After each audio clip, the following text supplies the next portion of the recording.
ఇది కేవలం సమాచారంగా మాత్రమే భావించండి. వైద్య నిపుణులను సంప్రదించండి. ఇప్పుడు సార్ ఇప్పుడున్న లైఫ్ స్టైల్ కండిషన్స్లో ప్రధానమైన ట్రిగర్స్ ఏమిటి for asthma, for external triggers అన్నీ కూడా? డస్టా? డస్ట్ కన్నా మనం మాట్లాడాల్సింది ఏంటంటే అండి, మన ఇంట్లో ఉన్న చిన్న చిన్న విషయాలు. ఇంట్లో ధూపం స్టిక్స్ పెట్టేస్తాం, ఓకే, అండ్ మస్కిటో కాయిల్స్ వాడుతుంటాం. ఇంట్లో క్రాస్ వెంటిలేషన్ లేకుండా అన్ని కిటికీలు తలుపులు అన్నీ మూసేసి పెట్టుకుంటాం. సో వీటి వల్ల ఏమవుతుందంటే indoor air pollution, and then indoor air పొల్యూషన్లో ఆ పార్టికులేట్ మెటీరియల్ అండ్ అలర్జెన్స్, తర్వాత కార్పెట్స్ నుండి వచ్చే డస్ట్, ఇవన్నీ కూడా చాలా కీలకమైన రోల్ ప్లే చేస్తున్నాయి. కాబట్టి ఇంటిని మీరు మంచిగా చేసుకున్నారంటే, జనరల్గా మనం ఏమంటాం, సో బయట ఎయిర్ పొల్యూషన్ ఎక్కువైపోయింది, నాకు ఆస్తమా అటాక్ సివియర్గా వస్తాను అని అంటాం. కానీ దానికన్నా కూడా ఇంపార్టెంట్ ఏంటంటే ఎయిర్ పొల్యూషన్ ఎక్కువైంది, బట్ ఇంట్లో కండిషన్ కూడా మనం ఇంట్లో ఎక్కువ ఉంటాం బయట కన్నా కూడా.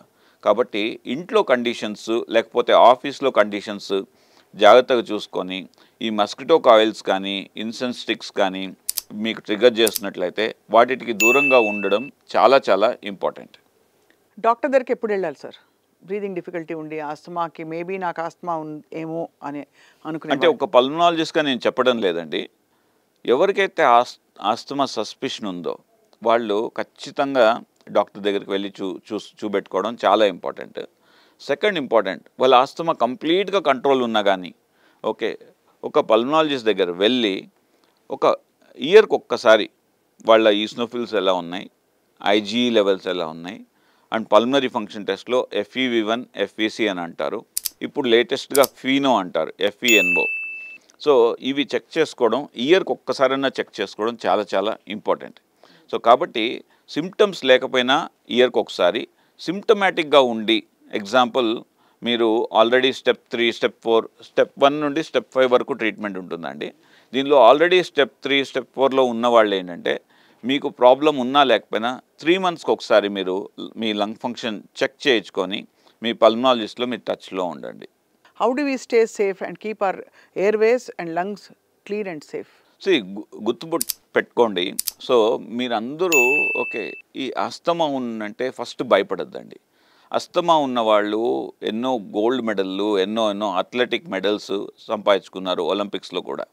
సో చాలా పాపులర్ ఫిగర్స్, హాలీవుడ్ ఫిగర్స్కి, టాలీవుడ్ అండ్ దెన్ బాలీవుడ్లో కూడా ఆస్తమా ఉన్న వాళ్ళు ఉన్నారు. సో ఫస్ట్ భయపడద్దండి. ఫస్ట్ అవేర్నెస్ జాగ్రత్త పెట్టుకొని ఇన్హేలర్ని మీ దగ్గర పెట్టుకొని మీ డాక్టర్ గారు ఎలా చెప్తారో అలా మీ ఇన్హేలర్ని రెగ్యులర్గా వాడండి. అండ్ దెన్ ఇప్పుడు లేటెస్ట్గా చూసినట్లయితే మీకు అన్ని మందులు వాడినా కానీ కంట్రోల్లో లేకపోయినప్పటికి కూడా there is something called biologic therapy అంటారు. ఈ బయోలాజిక్ థెరపీ కొద్దిగా కాస్ట్లీ అయినప్పటికి కూడా మీ ఆస్తమాని చాలా మటుకు 95% మీకు కంట్రోల్లో తీసుకొస్తుంది. కాబట్టి లేటెస్ట్ అడ్వాన్స్ మెడికేషన్ వాడుకుంటూ జాగ్రత్తగా మీ ఇన్హేలర్ని మీరు జాగ్రత్తగా వాడుకున్నట్లయితే మీ ఆస్తమా మీకు ఖచ్చితంగా 100% క్యూర్ ఉంటుంది, కంట్రోల్ ఉంటుందని గుర్తుపెట్టుకోండి. ఆస్తమా క్యూర్ లేదు, మీ ఇన్హేలరే మీకు రక్ష.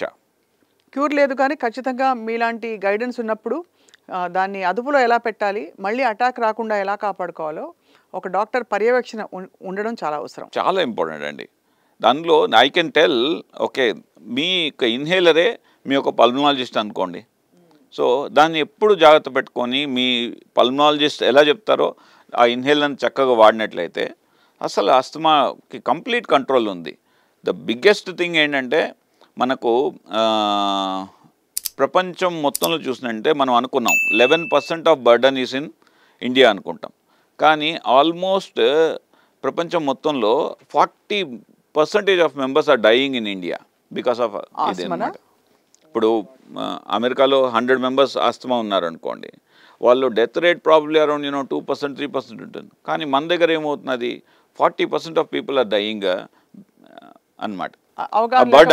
అవగాహన లేదు, కరెక్ట్గా ఇన్హేలర్ వాడరు అది దానివల్ల అన్నమాట. ఇన్హేలర్ కొంత ఒకలాంటి నామోషి, రెండోది దానివల్ల సైడ్ ఎఫెక్ట్స్ ఉంటాయేమో అని ఒక భయం ఉంటుంది. భయం అది అంతే. అంటే అదేదో హైపర్ యాక్టివ్ అయిపోతారు, సాల్బుటమాల్ లోపలికి వెళ్తే బాడీలోకి అనేది ఒకటి, హార్ట్ రేట్ పెరుగుతుంది. రెండు ఏంటంటే ఇన్హేలర్ తీసుకున్న వెంటనే చాలామందికి చాలా రిలీఫ్ వస్తుంది. దాంతో ఇంకా రిలీఫ్ వచ్చింది కదా నేను ఎందుకు వాడాలి అనుకుంటారు. అది మొత్తానికి ఇది ఇది ఇది లైఫ్ లాంగ్ ఒకసారి వచ్చిందంటే ఎప్పుడైనా రావచ్చని గుర్తుంచుకోవాలి. అవును, అలా అని వస్తుందని కాదు, కానీ రావచ్చు కాబట్టి జాగ్రత్త పడాలి. వస్తుంది, ఖచ్చితంగా వస్తుందండి. ఓకే, ఒక్కసారి ఆస్తమా అని లేబుల్ డయాగ్నోస్ ఉందంటే life long you are a asthmatic.